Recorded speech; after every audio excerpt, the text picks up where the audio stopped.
Hello guys, and welcome back. I know it's been like 5 years, and I'm sorry.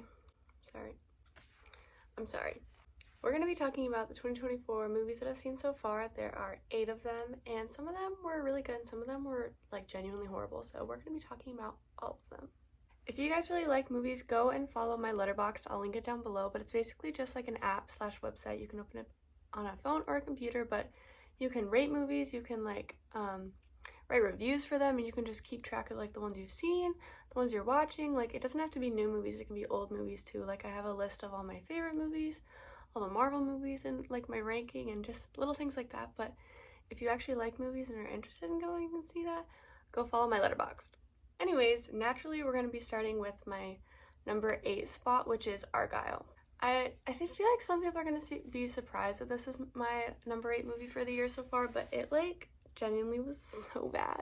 If you know me at all in real life, if you know me at all, you know that I was so excited for this movie. Like, Henry Cavill, Dua Lipa, and it just had a stacked cast, and I had such high expectations, like a spy comedy. I thought it was going to be so good. But I feel like the plot just really got lost in trying to do those like spy type movies plot twists, but they just decided to do like 6 plot twists instead of like 1 or 2. I don't know, but I feel like it just got totally lost, so I gave it a 1.5 stars, which I know isn't great, but it really just, it lost it for me. Me and my sister were watching it in theaters, and we were kind of like, should we leave? But like, it was so horrible that we were like laughing and having fun.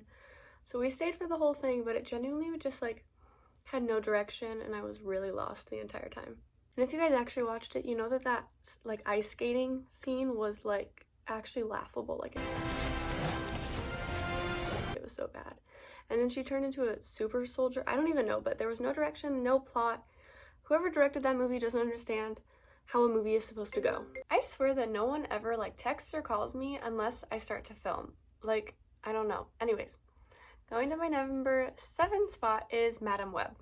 I did give this movie 2 stars, even though like I feel like I had a good time. It wasn't a horrible movie, but it was just bad, and it had no direction. I think that trying like to convince an audience that Sydney Sweeney is like this innocent little 15-year-old is like, what? I don't know who decided that, who casted that, but like there's just so many like, not even just the plot was weird, but there's so many like camera movements that felt so jerky and out of place, and like I felt like it was just nothing for 2 hours, and then the fight scene was like, like nothing. It wasn't a big fight scene. It was like, oh, we're kind of chasing him a little bit, and then, oh, the villain dies. You're just like, oh, okay, like, what was the character development? Like, what happened? And then, like, I don't know, it just felt very messy. I gave Madam Web 2 stars because I had a good time, but I was just like, huh, the entire movie. Taking my number 6 spot is Mean Girls. Now, I just want to make a PSA before I talk about Mean Girls, because I was never a fan of the original musical. I never watched it, never listened to it, I never heard any of the songs.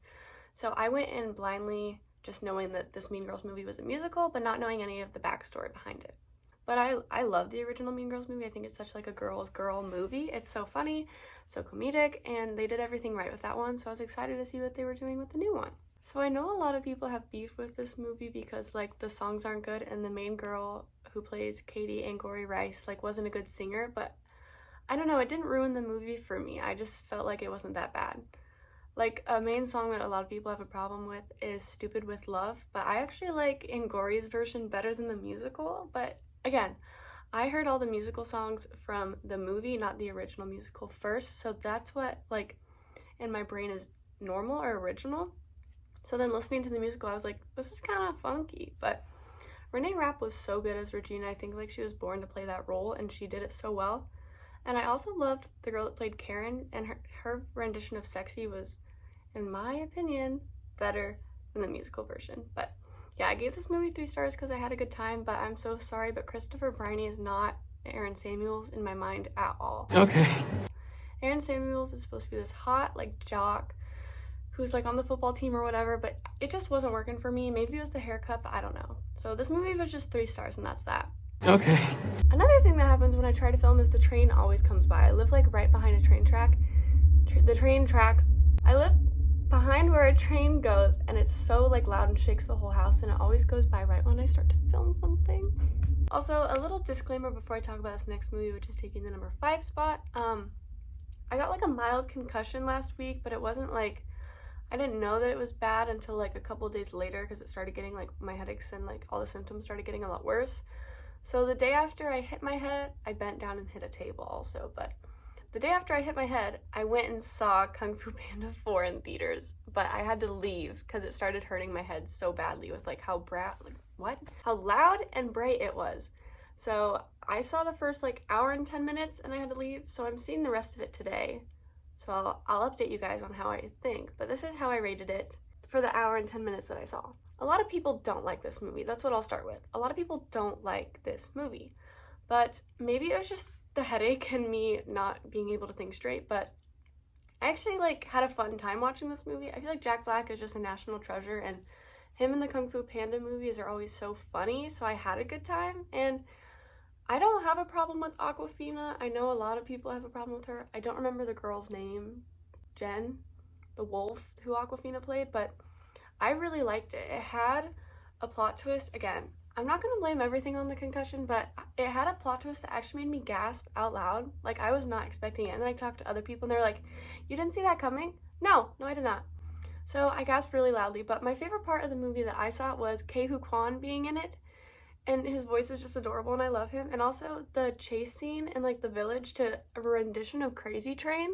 That has been like playing on my phone nonstop. I always listen to that in the car now because it's so like, gets me amped up. I'm like, what are we doing? But like, whoever decided that was a good decision. But I gave the movie 3 stars because I had a good time, but I know the problems with it. I can see how it's not a great movie because it just follows the same formula as the other ones, but I had a great time watching it. Now we're in the top 4. My number 4 spot is Ghostbusters Frozen Empire, which I gave 3.5 stars. I love the Ghostbuster movies. I watched them with my dad when I was a kid, and the new ones with Paul Rudd and like McKenna Grace, I loved that one because I don't know, I feel like it's such a feel-good movie, and like with the original cast coming back, I don't know, I had a good time. But in this movie, I had a great time watching it, but again, it just felt kind of like bland with the villain. Like, the villain finally shows up, this big ghost that has a big reputation about like doing a lot of bad things, and then they defeat him in like 2 seconds. I don't know, at least that's how it felt. But the things that I loved about this movie was the humor is obviously a huge standout. With people like Bill Murray and Paul Rudd in a movie, like, you're gonna be laughing the entire time. And I don't know, I had a great time with it, and I really like McKenna Grace. She's like my age and she's doing all these amazing things. Like, she is such a good actress, and I had a really good time watching it. It's just like a typical ghost adventure that we all want to see in a movie, but I don't know, I think they did a lot of things right. The pace was almost too fast and too slow at the same time. I don't know, the ending fight was just like over in 2 seconds. I don't know, but I had a good time watching it. Number 2 and 3 are kind of a tie because I rated 2 movies the same, but I think I like one more than the other. I don't know, but taking the number 3 spot is Arthur the King. This movie has Mark Wahlberg and like Simu Liu, and it's about these like world racers where they like bike and run and whatever. They do a lot of things that I'm not physically able to do, but there's also a dog following them, and you think that that'd be like a weird movie, but it was really good and really entertaining. This is my first like introduction to the world racing sport, so it was so like eye-opening to see what people go through, and it's crazy, and there's actually a lot of like suspenseful moments where I was like really stressed. I was like, oh my gosh, they're all gonna die, this is just the end of it. But the dog was so cute, and the way they introduced him like casually throughout the whole story until they met up with the rest of the group it felt really natural, and it was just like a dog, but you're rooting for him the entire time. I really like Simu Liu as an actor. I think him starting to be in more movies is such a great decision because he is so funny and like natural, and he can be like a horrible person, but also like you kind of root for him because he's so funny and lovable. But I don't know, I can't wait to see him in more movies. But anytime I'm in a bad mood, I need Mark Wahlberg to give me a pep talk, because that's what he did like 4 times in this film. And I was like, I can go run a marathon. Like, what are we talking about? I'm gonna go join you guys. Like, he's so uplifting, and he's such a good actor. I don't know. I know people don't like him because of like his breathy thing, but I don't know. I think he's funny, and I had a really good time watching this. But I do have to say, I watched it by myself the first time, and then I went and saw it with my family because they were really interested in it, and there was this little girl being so annoying. And the mom just like wouldn't shut her kid up, so the kid was like running around and being like, Mommy, there's a dog. And I'm like, I don't care, okay? I was just trying to watch the movie and cry again. Also, spoilers. I'm glad they had a dog movie where the dog survives, so thank you. Taking the number 2 spot is The Boys in the Boat. This movie was directed by George Clooney, and I don't know if it was his directing debut or something, but it was really, really good and really entertaining. I never thought that I'd be cheering for a rowing team, but I think, like, it being in the time that it was, I don't know, it just worked so well, and all the parts of this movie worked so well. I could be lying, but I'm pretty sure this movie is based off of a true story, but it's basically about, like, a rowing team who's, like, all new, and they're the JV team, but they beat, like, everybody, and they go to the Olympics. I don't know, it was crazy, but it was so easy to root for them, and men cheering and like getting excited in sports is one of my favorite things. That's why I love Remember the Titans. Men just getting excited about something is like the cutest thing ever. I don't know, but I never thought that I'd be cheering for a rowing team, but I was stressed the entire time when they were in those races. I gave this movie 4.5 stars because I had such a good time watching it, but it just wasn't like, it didn't reach the 5 for me. Like, it was really good, I really enjoyed it, but it just didn't become a 5, and I think that's what this next movie does. I know I'm gonna sound like such a girl when I talk about this movie, but my number one movie for the year so far is Anyone But You, starring Glenn Powell and Sydney Sweeney. I am such a girl's girl. I love rom-coms. I don't know about you, but they're like my favorite type of movies, besides like action movies, obviously, but rom-coms have my heart always, so when me and my friends saw this, we went and saw it again because we had such a good time watching it. But it's basically about these two people who like first met each other and they really liked each other, and then they like ghosted each other, not on accident, like on purpose, but it was basically a misunderstanding. And then they finally get together, and it's like that fake dating that I loved, and the banter between them was so good, and the chemistry was so natural. I think that's why there's a lot of like drama about this movie, but the chemistry was so natural and they were so funny together. I think we need to have Sydney Sweeney in more roles like this. Same with Glenn Powell, but like I wasn't expecting this level of comedy from Sydney because I've only seen her in Euphoria, and you just don't see that from Cassie when she plays her. So I think it was really cool to see her in a role like this, and Unwritten has been in my head for weeks. It's already my number one song for the year. It kind of died out a little bit, but that first initial time you watch it, you're like, this is the best song ever made.